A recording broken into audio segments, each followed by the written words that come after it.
Glória a Deus. Nesta noite eu quero cumprimentar a todo o povo de Deus com a paz do Senhor Jesus. Amém? Amém.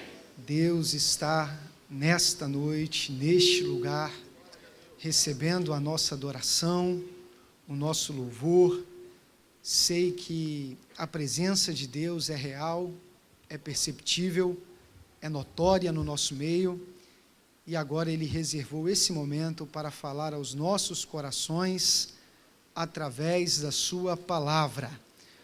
Quantos creem que Deus fala por meio da sua palavra? Diga amém. Amém. Glória a Jesus. Ainda de pé, eu quero vos convidar para que juntos possamos abrir as nossas Bíblias no livro de Gênesis, capítulo de número 26. Primeiro livro da Bíblia, livro de Gênesis, capítulo de número 26, estaremos lendo alguns versículos. Gênesis, capítulo de número 26, quem achou, diga amém. Amém. A partir do versículo de número 1, palavra de Deus nos diz assim: E havia fome na terra, além da primeira fome, que foi nos dias de Abraão. Por isso foi-se Isaque a Abimeleque, rei dos filisteus, em Gerar. E apareceu-lhe o Senhor e disse: Não desças ao Egito, habita na terra que eu te disser.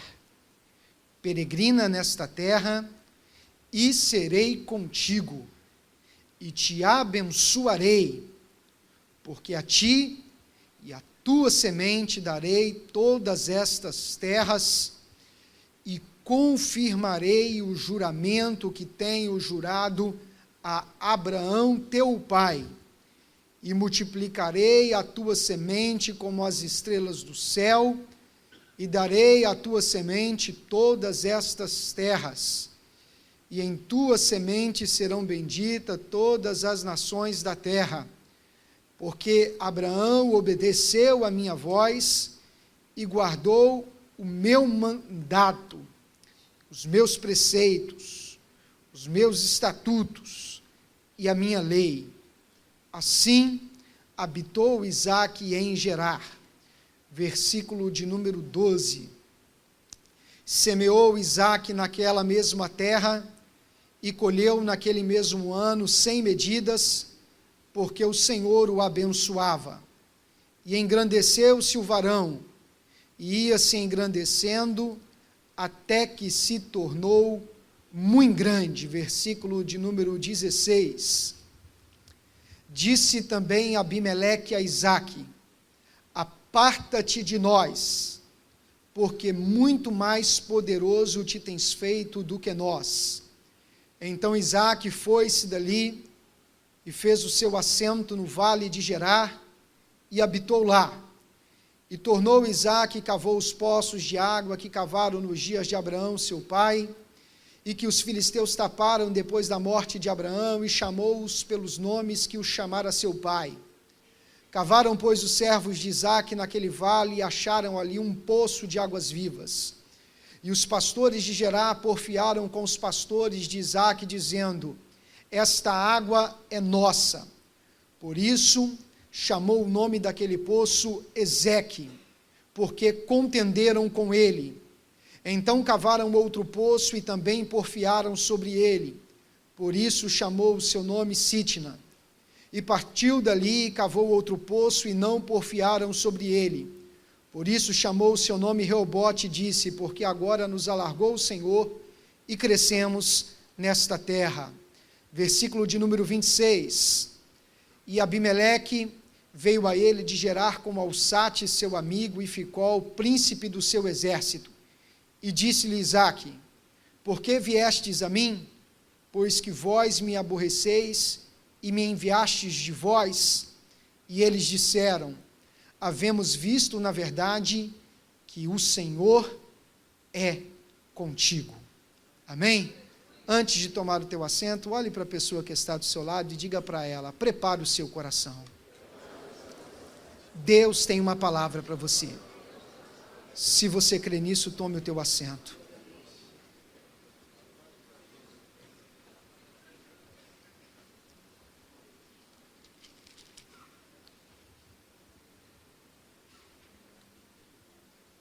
Somente 4 homens em toda a Bíblia tiveram seu nascimento profetizado por um anjo da parte do Senhor.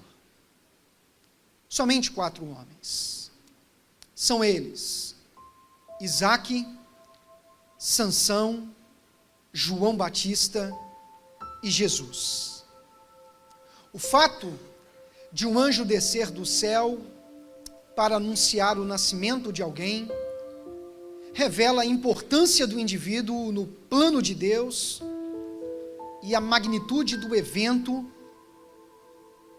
que obviamente irá acontecer através daquela ação divina. Pai de Isaque, Abraão, ele ouviu a voz do Senhor e obedeceu ao chamado. O Senhor lhe fizera uma promessa.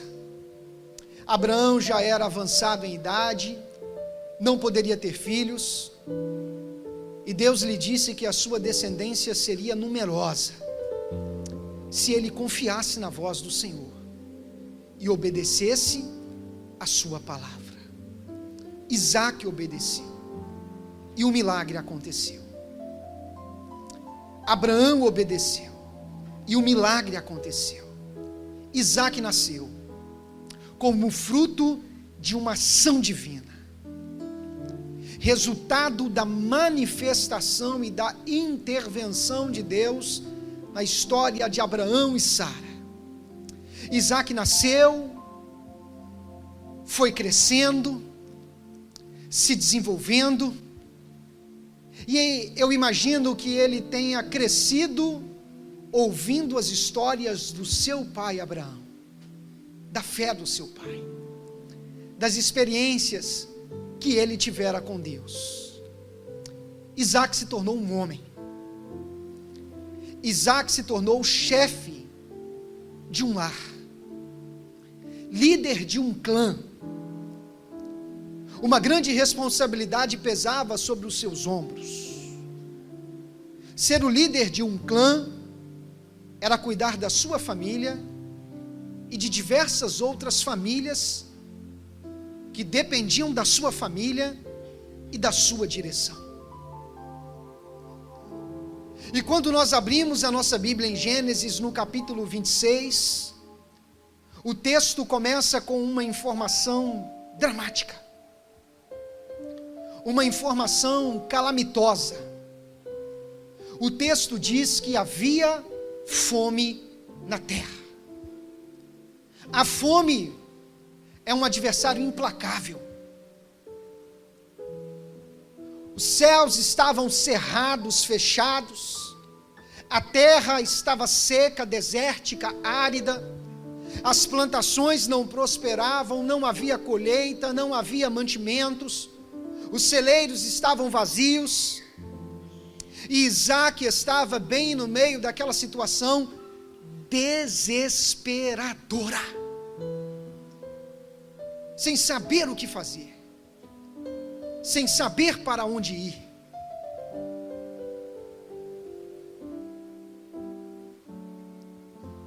Com isso eu abro um parênteses, para dizer que Isaque era filho de Abraão, filho da promessa, herdeiro da promessa, e mesmo assim ele passava por um momento difícil.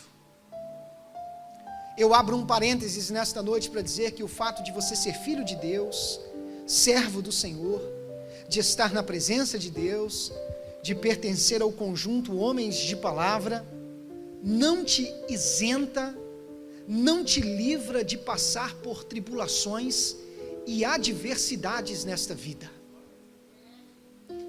Jesus reuniu seus discípulos no Evangelho de João, no capítulo 16, no versículo de número 33, e disse: no mundo tereis aflições, mas tende bom ânimo, sejam valentes, sejam corajosos, não esmoreçam, não desanimem. Todas as vezes que Deus chamava um personagem, que Deus chamava um profeta, que Deus chamava alguém e o comissionava para uma grande obra, Deus sempre dizia: não temas, e ao mesmo tempo também dizia: esforça-te. Porque homens que atendem ao chamado de Deus não podem se desesperar, não podem temer. Homens que atendem ao chamado de Deus, e quando eu digo homens, eu também digo mulheres, não podem se esmorecer, não podem se desanimar. A luta virá, a provação virá, mas nós sabemos que a nossa vitória também chegará para a glória de Deus.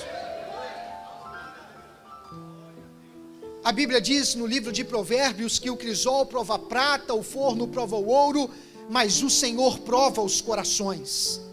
A Bíblia diz no livro de Deuteronômio, no capítulo 13, no versículo 3, porquanto o Senhor vosso Deus vos prova para saber se o amais de todo o vosso coração e de toda a vossa alma. Então nós somos provados, nós somos testados, a adversidade vem, a tribulação vem, tanto que no nosso evangeliquez a gente criou inúmeros vocábulos, inúmeras palavras para falar de prova. Quando um crente passa por você e diz assim: ora por mim porque eu estou no funil, você sabe que funil significa prova. Se ele disser para você: ore por mim porque eu estou na peneira de Jeová, você sabe que peneira significa prova. Se ele disser para você: veio uma tempestade, você sabe que tempestade significa prova. Se ele disser para você: o gigante está se levantando, você sabe que gigante significa prova.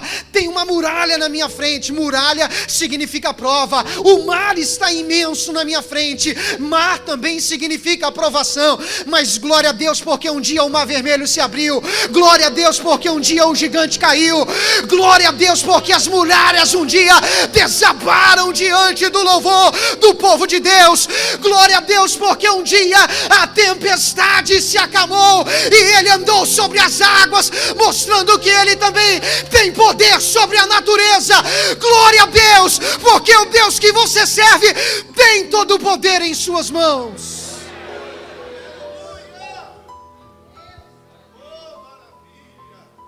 Cantor Lázaro compôs um hino que disse: vou passando pela prova dando. Eu costumo dizer que a igreja nasceu na prova, vive na prova, vai subir na prova, e Deus só aprova o crente que está passando pela prova. Então glória a Deus pela prova, glória a Deus porque a prova está te aproximando de Deus, a prova está aguçando o seu senso de dependência. Você está percebendo que você não é autossuficiente, mas que você depende dele. A sua eficiência está na suficiência de Cristo. Nós não conseguimos, mas através dele, por meio dele, nós venceremos as batalhas e honraremos e glorificaremos o nome do Senhor. Eu costumo dizer que o crente, ele é como a pimenta da Bahia: quanto mais apertado, mais ardido ele fica. Quanto mais provação sobre a vida dele, mais unção Deus derrama. A Bíblia diz que o justo vive pela fé, e eu costumo dizer que a fé, ela vive pela prática.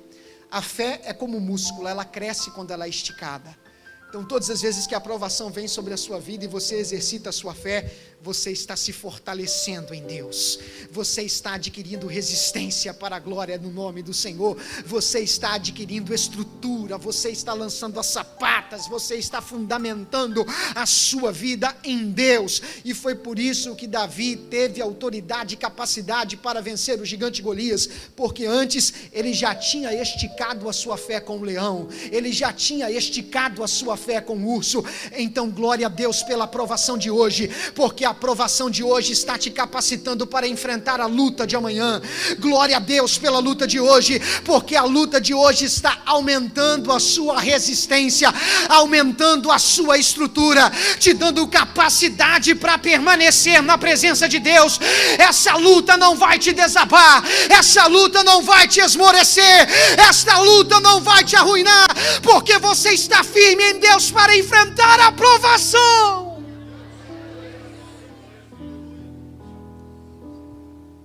Martinho Lutero chegou a dizer: eu nunca vi um santo sem cicatrizes.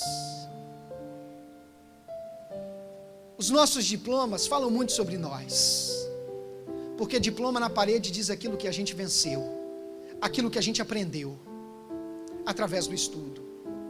Mas as cicatrizes, elas atestam não o que nós aprendemos, mas o que nós vencemos.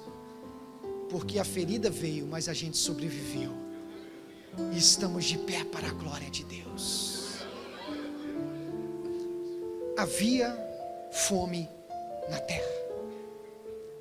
E Isaac estava bem no meio daquela situação. Bem no meio daquela situação. Ainda hoje há fome na terra. E quando eu digo fome, eu digo luta. Eu digo situação desesperadora. Ainda hoje há diversos pais de famílias que estão desesperados, sem saber o que fazer, distribuindo seus currículos, desempregados, lutando para sobreviverem. Ainda hoje há fome na terra. Há uma situação desesperadora.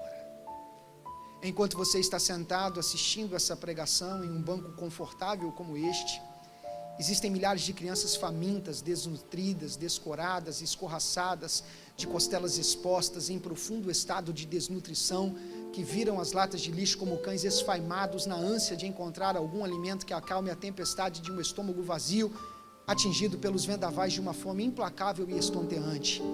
Crianças que caminham errantes, sem abrigo, sem pão, sem calor, sem amor, sem afago, sem carinho, sem abraço, fazendo das estrelas o seu teto, das calçadas o seu leito, do infortúnio e do opróbrio o seu destino e a sua herança. Ainda hoje há inúmeras famílias que estão desesperadas. Nós estamos vivendo uma crise no mundo, uma crise sem precedentes. A injusta e iníqua distribuição de riquezas cresce a cada dia e arrasta milhares de vidas a uma situação de miséria. Se não bastasse a crise financeira, a crise social, nós estamos vivendo uma crise espiritual sem precedentes, uma crise moral. Nós contemplamos a falência da virtude, a morte da decência, o sepultamento dos valores mais elementares que um ser humano hoje pode ter. O homem de hoje tem vergonha de ser honesto, tem vergonha de ser íntegro, tem vergonha de dizer que é fiel à sua esposa e marido de uma mulher só, porque hoje os valores estão invertidos. A juventude de hoje, seduzida por atrações mil, capitulam-se ante a pressão infernal das drogas e do álcool e se degrada nas práticas mais imorais de uma sexualidade sem limites. A instituição da família está sendo desacreditada, está sendo bombardeada com um arsenal do inferno. O divórcio torna-se dia a dia mais fácil e mais estimulado, o concubinato está em moda. O homossexualismo, aviltante e pecaminoso, cresce vertiginosamente no nosso meio, sendo defendido através dos ativistas, adentrando até o arraial do povo de Deus. Se não bastasse tudo isso, nós vemos um movimento no mundo para legalizar o aborto, o sacrário do ventre materno. Em vez de ser um refúgio de amor, tornou-se no mais execrável patíbulo de tortura e horror. Pesquisas apontam que as mulheres no Brasil matam mais por meio do aborto do que Hitler matou na época do nazismo. Só que é uma morte silenciosa. É uma morte que acontece todos os dias. Não tem mídia, não tem números. As pessoas agem silenciosamente, impedindo vidas de estarem aqui no nosso meio. E há quem tente legalizar, e há quem tente dizer que isso daí é normal, que isso é um direito, tirar a vida de outra pessoa. A situação está tão difícil no mundo que a violência, a truculência, os assassinatos, os sequestros, as tocaias, os crimes de aluguel, os estupros crescem vertiginosamente todos os dias, transformando as nossas ruas em campos de sangue, em arenas de morte, em palcos de pavor, medo e pura bestialidade. As pessoas estão desesperadas, com medo de sair nas ruas, as pessoas vivem trancafiadas, as pessoas estão desesperadas porque a violência está crescendo.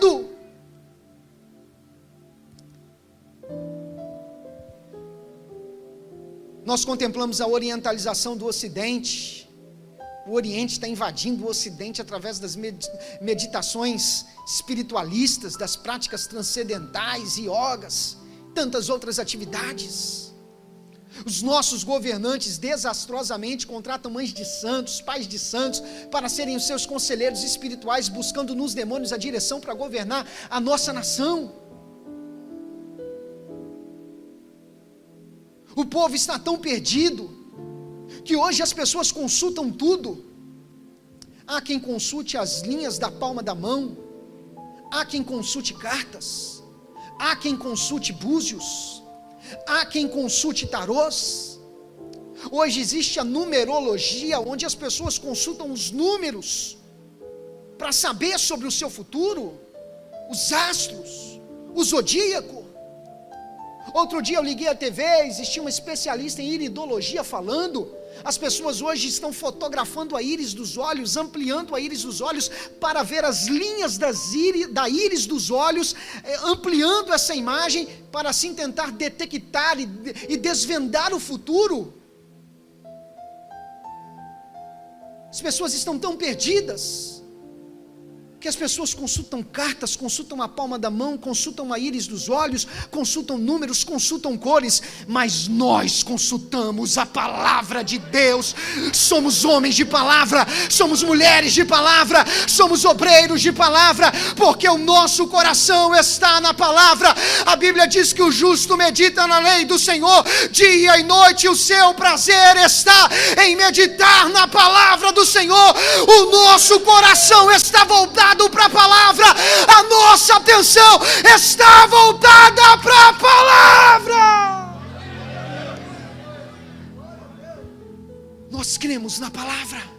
Ela é pão para o faminto, água para o sedento, lâmpada para os nossos pés, luz para os nossos caminhos. Ela é a espada do soldado, a bússola do cristão, o mapa do viajante. Nós nos conduzimos pela palavra. A situação está desesperadora, a fome no mundo, a tragédia no mundo, a miséria no mundo, há famílias desesperadas, mas nós estamos orientados pela palavra, e assim nós vamos vivendo, e assim nós vamos vencendo. E o nome do Senhor tem sido glorificado no meio da sua igreja.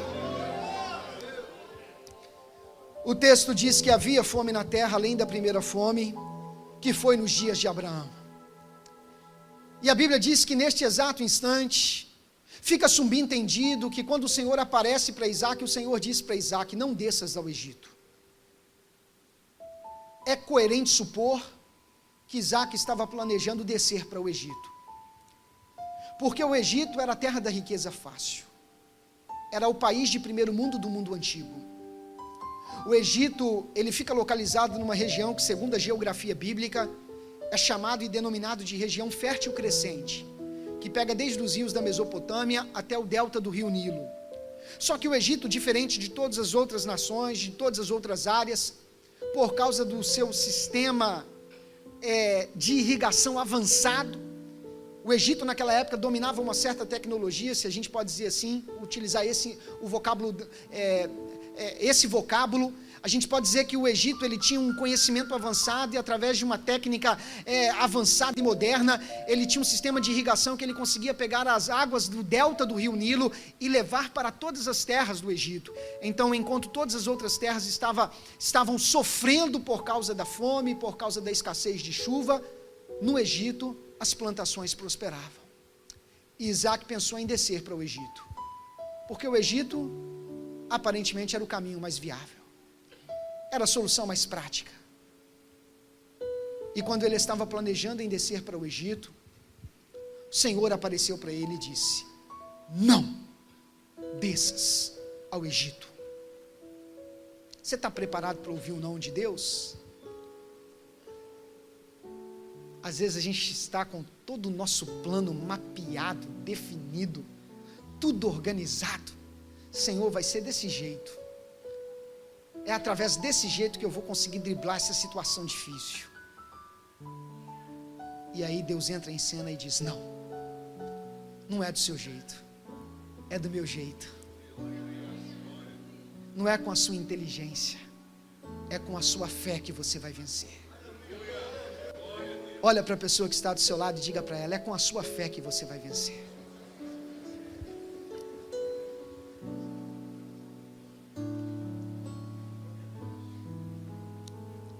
O Senhor apareceu para Isaac e disse: não desças ao Egito. Homens guiados pelo Espírito, homens de palavra, precisam ter a sensibilidade para aprender a ouvir a voz do Senhor e discernir. Ainda hoje Deus está falando. Deus fala por meio da sua palavra. Tem gente que está pegando essa pregação aqui, está pegando direção para a sua vida através dessa palavra. Existem pessoas que estão sensíveis à voz do Senhor. Precisamos ter a sensibilidade para ouvir a voz do Senhor no meio da luta, no meio da dificuldade, no meio do desespero, quando nós estamos atordoados, sem saber o que fazer, sem saber para onde ir. Nesta hora nós precisamos parar e dizer: Senhor, fala comigo, eu preciso ouvir a tua voz, eu preciso de direção para a minha vida. Porque se você disser isso, Deus vai falar. Não foi assim com Samuel? Quando ele disse: fala, que o teu servo ouve. Aí o Senhor foi palestrar com Samuel, porque ele estava pronto para ouvir a voz do Senhor. Você está pronto para ouvir a voz do Senhor? Às vezes a gente precisa sair da agitação e se acalmar. A gente precisa bloquear o medo que tenta invadir o nosso coração. O medo, ele é um péssimo matemático. Ele aumenta o tamanho do problema e diminui a probabilidade da vitória. Ele distorce a nossa visão. Isaac estava amedrontado, sem saber o que fazer. E aí Deus entra em cena, aparece para Isaac e disse para ele: não desças ao Egito, habita na terra que eu te disser, ouça a minha voz, siga a minha direção. Isaac estava com o seu plano elaborado, mas Deus entrou em cena e disse: está na hora de você rasgar os teus planos e seguir o meu projeto.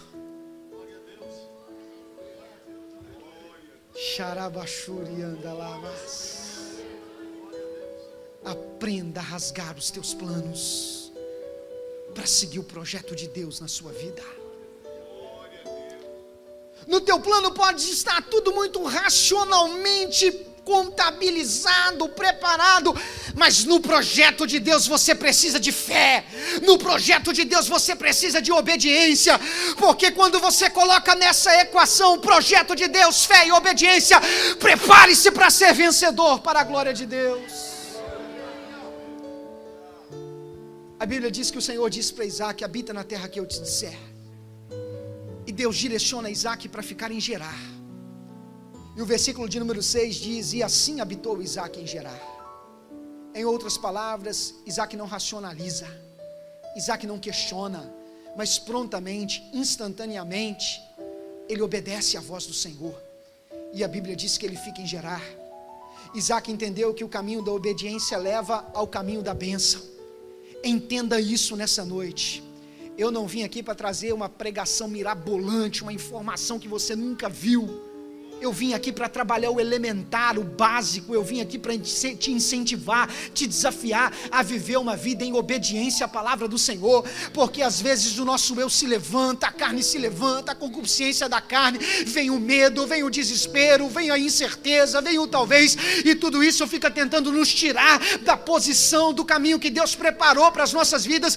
Mas nesta noite Deus está dizendo para você: quer ser abençoado? Obedeça a minha voz. Quer ser abençoado? Obedeça a minha palavra, porque quem obedece é abençoado. Quem obedece planta e colhe 100 vezes mais. Quem obedece, o inimigo pode até te perseguir por um caminho, mas por 7 caminhos ele fugirá da sua face. Quem obedece, nenhuma arma forjada do inimigo prosperará contra a sua casa, contra a sua tenda, porque o Senhor dará ordem aos seus anjos para te guardarem. 1000 cairão ao teu lado, 10.000 à tua direita, e você não será atingido. Você não será atingido. Quem obedece é abençoado.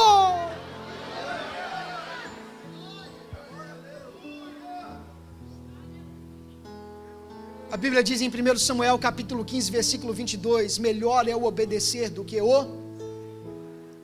o abecedário do mundo é ABCD, mas o abecedário do verdadeiro cristão é obedecer.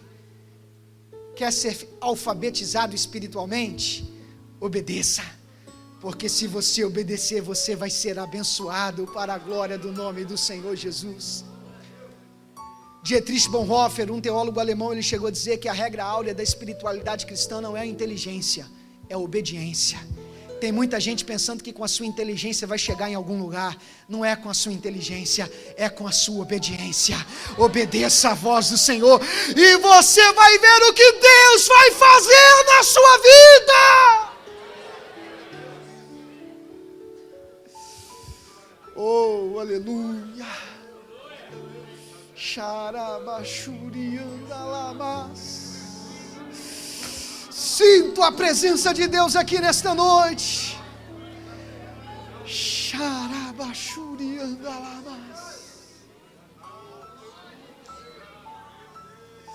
Olha para a pessoa que está do seu lado e diga para ela: é só obedecer.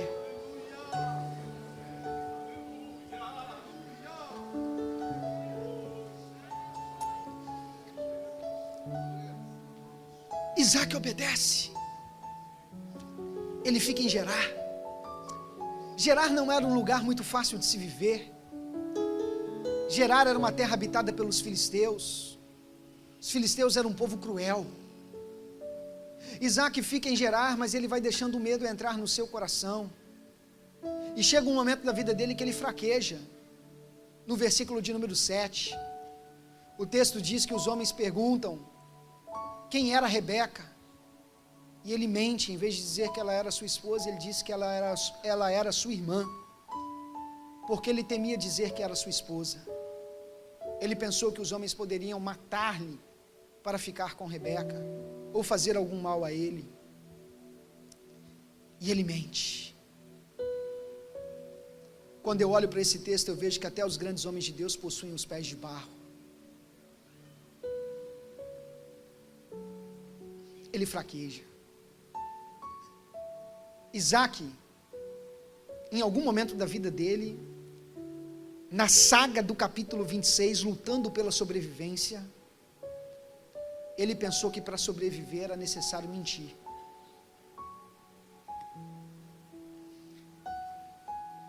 Ele pensou que para sobreviver, ele tinha que negociar os seus valores.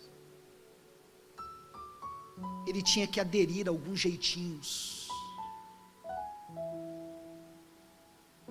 Isaac pensou que para sobreviver ele precisava enganar.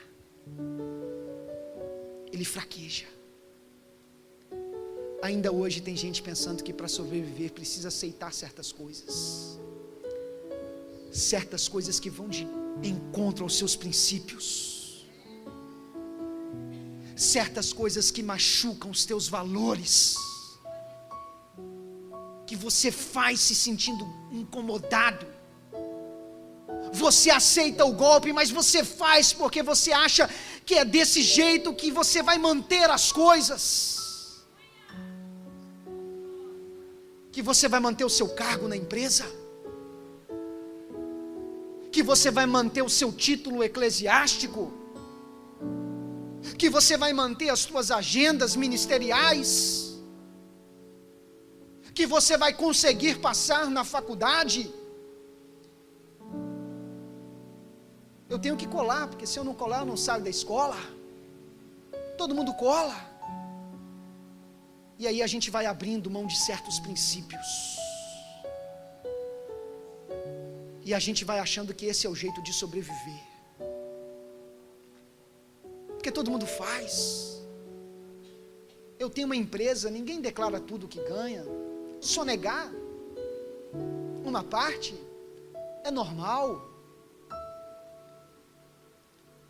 Deus está dizendo para você: não abra mão dos seus princípios.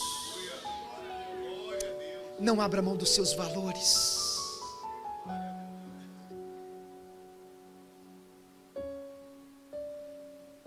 tantas pessoas aceitando tantas coisas,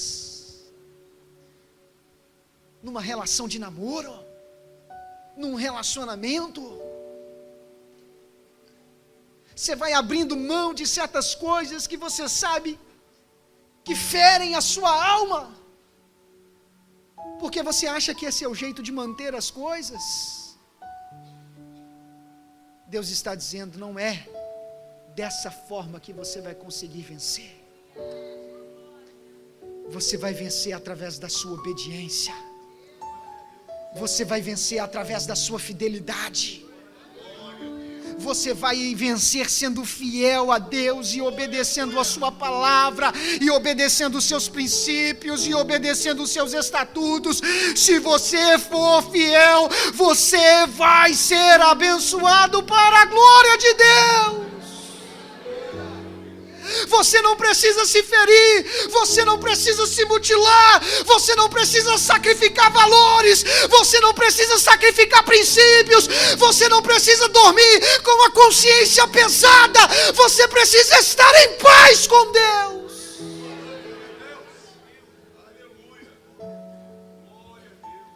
João Calvino certa vez declarou que a tortura de uma consciência má é o inferno de uma alma viva. Homens de palavra são homens que têm a consciência tranquila, são homens que vivem a vida no altar, que não têm uma vida dupla. Diante da igreja é uma coisa, mas lá na casa é outra. Como Naamã, heróis fora de casa, mas leprosos dentro do lar. Homens de palavra são homens íntegros, homens que deitam para dormir e acordam cheios do Espírito e com a graça de Deus, porque sabem que a vida está no altar de Deus. Homens de palavra têm cuidado, homens de palavra vivem uma vida com zelo na presença de Deus. Nós somos desafiados a viver esta vida em obediência. Oh, aleluia. Martinho Lutero certa vez disse, prefiro obedecer do que fazer milagres. E hoje a gente está vivendo uma época onde as pessoas querem fazer tantos feitos, querem pregar bonito, querem ser conhecidos, querem impressionar através dos dons, mas eu quero te dizer que só tem uma coisa que Deus espera de você: obediência. Obediência. Obediência. Isaac fraquejou, mas Deus o trouxe de volta. Quantas vezes você já fraquejou, mas Deus te trouxe de volta, porque Deus não desiste de você. Deus não abre mão de você. Deus te ama apesar das tuas oscilações. Deus te ama apesar dos teus embaraços, apesar dos teus fraquejos. Deus não abre mão de você, porque Ele tem um projeto na sua vida, e o projeto passa pela sua vida, mas é para abençoar muitas outras vidas, assim como Ele fez com Isaac. Isaac, em ti serão benditas todas as nações da terra, eu multiplicarei da tua descendência, a tua descendência será numerosa, e em ti todos os povos da terra serão abençoados. O que Deus vai fazer na sua vida, muitas pessoas serão abençoadas. É por isso que Deus não desiste de você.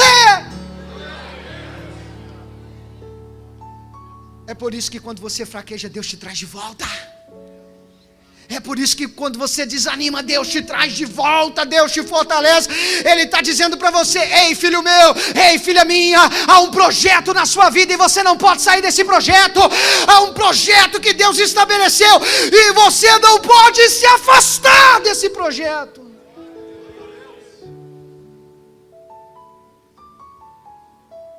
Isaac fraquejou, mas Deus permitiu que Abimeleque visse Isaac com Rebeca, e ele percebeu que ela era sua esposa.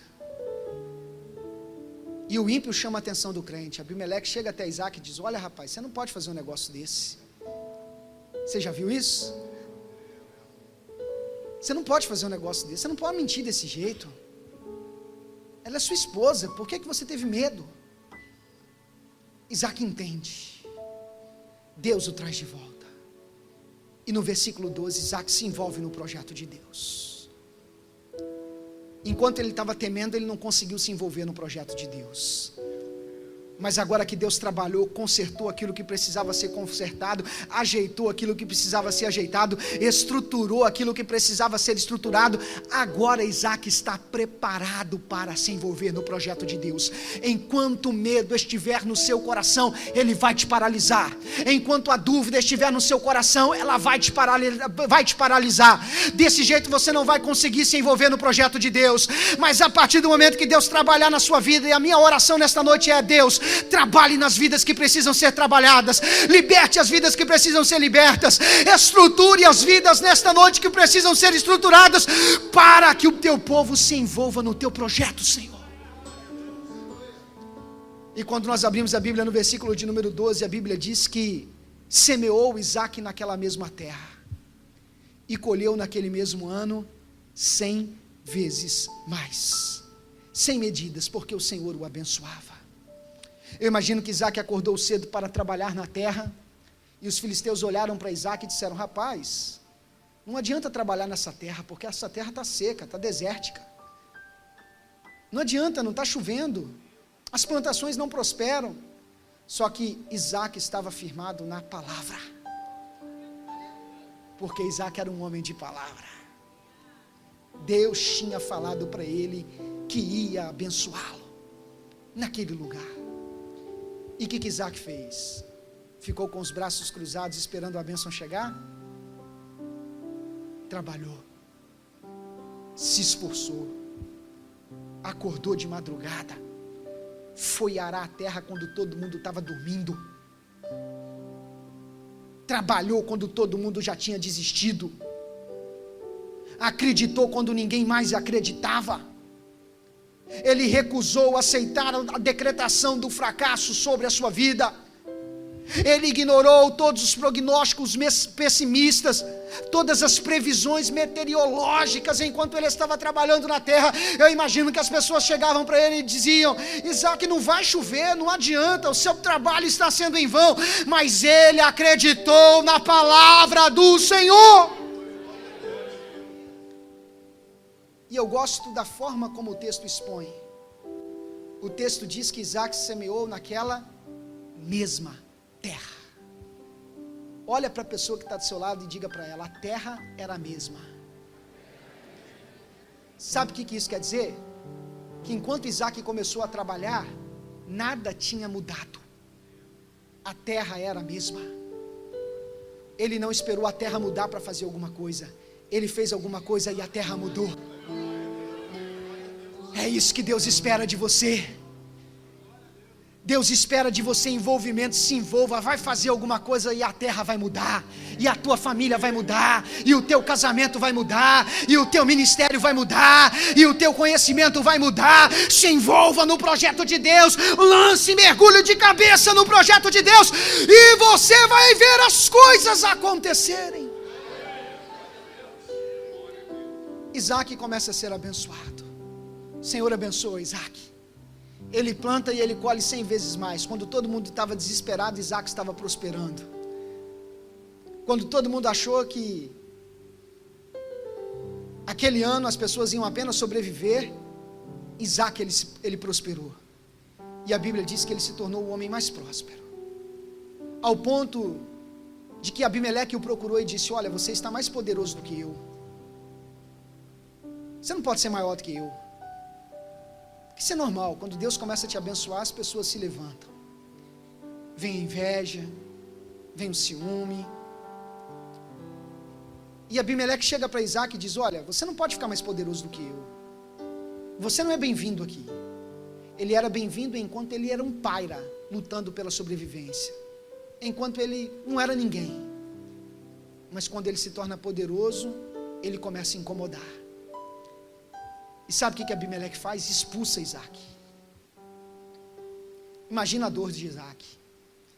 Os campos prósperos, plantação colhendo sem medidas, e ele tem que deixar aquela terra. Imagina a dor de Isaac. Isaac saiu dali e foi para o vale de Gerar.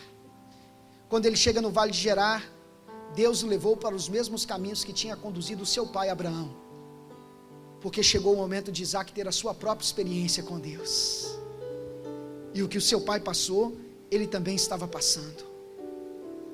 E quando ele chega no vale de Gerar, ele viu os poços que o seu pai tinha cavado, e que os filisteus entulharam, e ele começou a desentulhar esses poços, porque homens de palavra são desentulhadores de poços.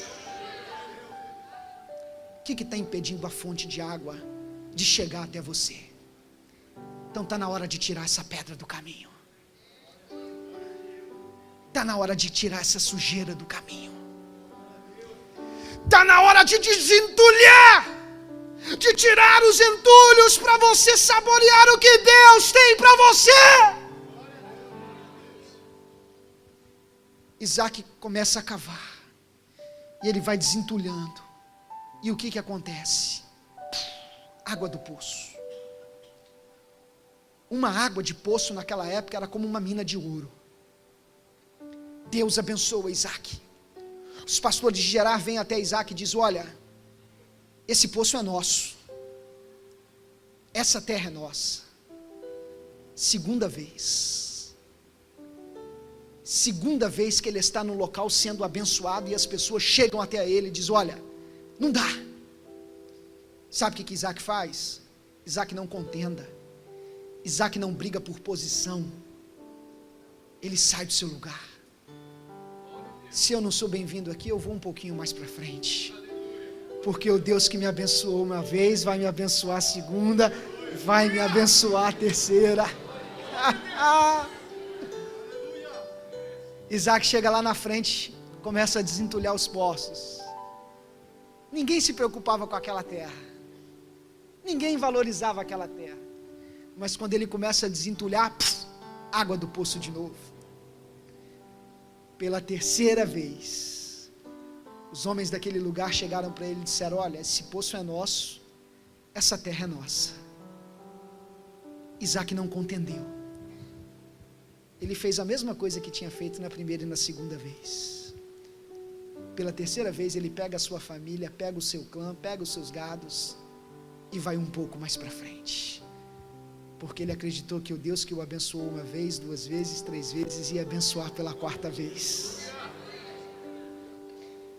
E quando ele chega no quarto lugar, ele cava o poço, desentulha água do poço, ali ele começa a ser abençoado e ninguém o incomoda. E aí ele chama o nome do local de Reobote, portas abertas. Aqui a bênção do Senhor está sendo derramada sobre a minha vida, porque o que Deus tem para você não é hostilidade, não é confusão, não é bagunça, não é dor, não é contenda. O que Deus tem para você são portas abertas, onde você vai usufruir e você vai descansar. E aí um dia Isaac está lá na sua tenda, e de repente ele recebe a visita de uma comitiva.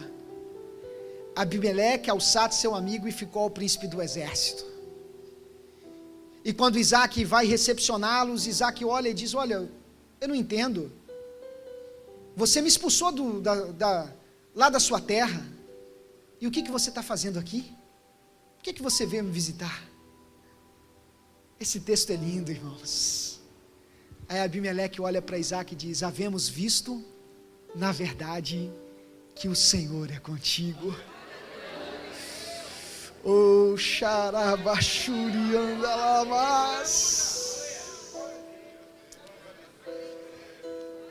As mesmas pessoas que se levantaram contra Isaac foram procurar e disseram: verdadeiramente você é um varão valoroso da parte do Senhor, o Senhor é contigo, porque não pode, Ele te abençoou uma vez, te abençoou duas vezes, te abençoou três vezes, quatro vezes, aonde você vai, a bênção está do seu lado.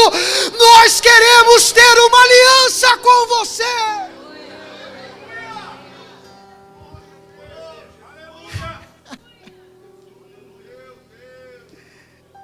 foram até Isaac para fazerem uma aliança com Isaac.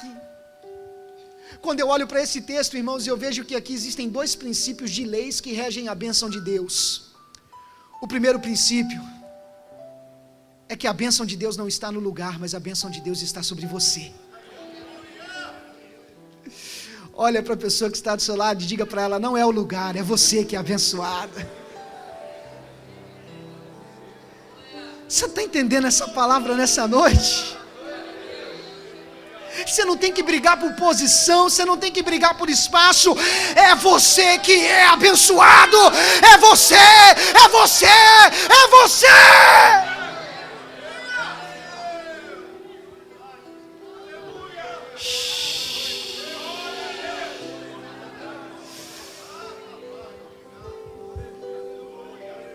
E a segunda lei que rege a bênção de Deus é que a bênção de Deus é irrevogável. É um termo jurídico que diz que ninguém pode neutralizar, ninguém pode anular, ninguém pode impedir. Quando Deus tem que abençoar um filho seu, pode se levantar Abimeleque, pode se levantar os pastores de Gerar, mas Deus vai furar a água do poço, Deus vai desentulhar, Deus vai abençoar a terra, Deus vai abrir os céus, Deus vai fazer cair chuva. O que tiver que fazer, Ele vai fazer para honrar o seu filho. Porque a bênção de Deus é irrevogável. E quando eu olho para esse texto, eu me lembro de um testemunho que eu ouvi, eu nunca esqueci. De uma mulher que passou por uma experiência difícil, mas a bênção de Deus viria sobre a vida dela. Essa mulher tinha 3 filhas, e o sonho daquela mulher era ter um filho, um menino. Ela engravidou e perdeu aquele menino, uma gravidez tubária. E os médicos disseram para ela que ela nunca mais poderia engravidar. Foi então que, quando menos esperava, aos 43 anos de idade, ela descobriu que estava grávida. Estava grávida de um menino. Depois de fazer alguns exames, os médicos aconselharam ela a provocar um aborto e arrancar aquela criança, porque aquele menino jamais nasceria com vida. E se nascesse, nasceria com deficiência. E ela também poderia perder a sua vida no parto. Era um parto muito complicado, por causa de 3 fatores. Em primeiro lugar, ela tinha um sangue negativo, e perante a medicina, uma mulher que tem um sangue negativo, ela não possui fertilidade sanguínea. A partir do primeiro filho, ela precisa tomar injeção, tem um acompanhamento médico especial. Aquele já era o 5º filho daquela mulher, e ela nunca tinha tomado nenhuma injeção e feito nenhum tipo de acompanhamento.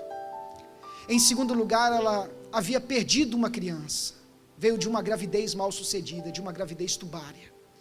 E em terceiro lugar, ela tinha 43 anos de idade, uma idade muito avançada. Aquela mulher não era crente, não conhecia o Deus que eu e você conhecemos e adoramos nesta noite.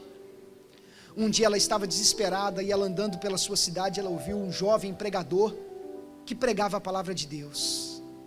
E aquele jovem pregava que o Deus que ele servia salvava, curava, libertava e tinha todo o poder em suas mãos. Ela começou a ouvir as palavras daquele pregador e derramava lágrimas. Quando ele acabou de pregar, ela foi correndo na sua casa, dobrou o joelho na cabeceira da sua cama, e ela fez a oração mais marcante de toda a sua vida. Ela disse: Senhor, eu não sou crente, mas eu ouvi um jovem crente pregar, e ele disse que o Senhor é poderoso.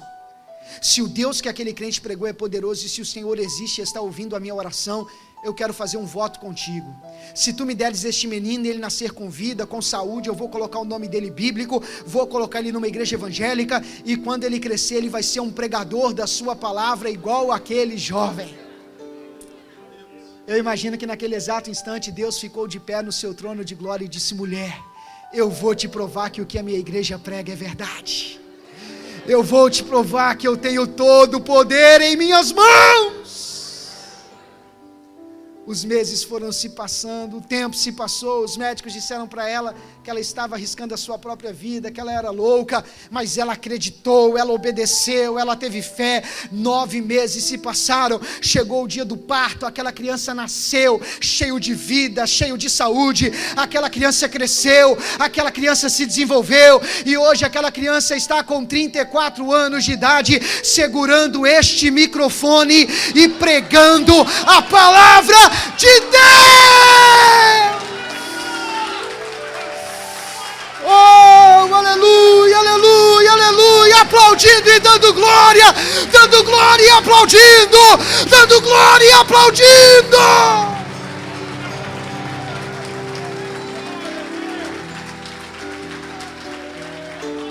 Xarabachuri andalamas.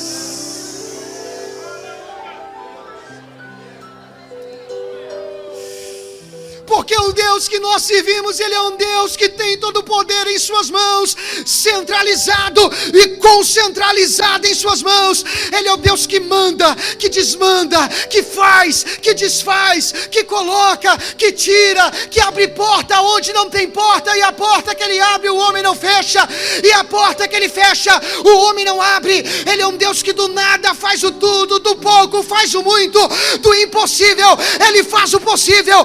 Ele é o Deus que chama a existência as coisas que não são, para confundir aquelas que são. Ele é o Deus que levanta o pequeno para bater o gigante, que pega o fraco e faz dele um forte campeão.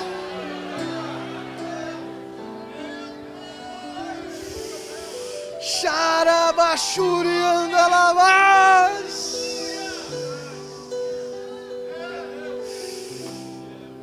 Ninguém pode revogar, ninguém pode anular, ninguém pode impedir o que Deus tem na sua vida. Eu sou fruto de milagre. Minha mãe cumpriu com a sua parte no voto, colocou meu nome bíblico. Ela queria que meu nome fosse Israel, meu pai queria que fosse Tiago. Na briga a mulher sempre ganha. O primeiro nome ficou Israel, segundo Tiago.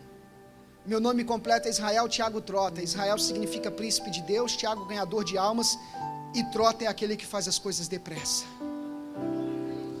O príncipe que ganha almas para Deus depressa. Só que a minha mãe continuou no mundo, distante de Deus. Cumpriu com metade do voto, mas não com todo o voto, e não me levou para os caminhos do Senhor. Com 50 anos de idade, ela disputava campeonato de lambada, de forró, escrava da bebida. Meu pai escravo do cigarro, do baralho, da jogatina. Até que aos 4 anos de idade, uma vizinha bateu na porta da nossa casa e perguntou se poderia me levar para a igreja, porque ela tinha sentido no coração de me levar para a escola bíblica dominical. E aos 4 anos de idade eu fui levado pela primeira vez para a igreja. Comecei a ir à igreja com a vizinha. Aos 7 anos de idade a vizinha se mudou, mas eu aprendi o caminho da igreja. E eu costumo dizer que depois que eu aprendi esse caminho, eu nunca mais me afastei dele. Aos 10 anos de idade eu estava sentado no banco, o pastor estava pregando, e o pastor disse que naquele dia Deus estava o revelando, que naquele dia Deus iria levantar alguém como um grande pregador da sua palavra. Eu comecei a chorar no primeiro banco, e a minha oração naquele dia foi: Senhor, por favor, deixa eu ser essa pessoa. E eu comecei a chorar, pedindo: Deus, por favor, deixa eu ser essa pessoa. O pastor estava pregando, ele apontou o dedo para mim e disse: Deus me revela que é esse menino que ele está levantando como um grande pregador da palavra essa noite. 3 meses depois eu estava no púlpito da igreja pregando a palavra do Senhor. Porque o que Deus tem para fazer na sua vida, ninguém vai impedir, ninguém vai neutralizar. Aos 10 anos de idade eu fiz um propósito de decorar 366 versículos da Bíblia, um versículo por dia. No final do ano eu tinha 365 versículos decorados. A minha brincadeira era pregar e ler a Bíblia. 3 meses depois da revelação, eu estava no púlpito pregando a palavra do Senhor. E na minha primeira pregação eu ganhei 2 almas para Jesus. Um senhor chamado Eduardo Carlos Trota, que é o meu pai, e uma senhora chamada Maria do Socorro Queiroz Soares, que é a minha mãe. Eu sou o pai da fé da minha mãe e do meu pai. Minha família inteira serve a Jesus. Hoje meu pai é missionário, minha mãe é missionária. Deus tem feito grandes coisas nas nossas vidas, porque um dia eu, ainda criança, obedeci à voz do Senhor, e Deus me abençoou para abençoar a minha família, para abençoar os meus pais, para abençoar os meus irmãos. Deus tem feito grandes coisas na minha vida e na minha família, e se você obedecer, Deus irá te abençoar, assim como toda a sua família. Que Deus te abençoe, em nome de Jesus. Glória a Deus.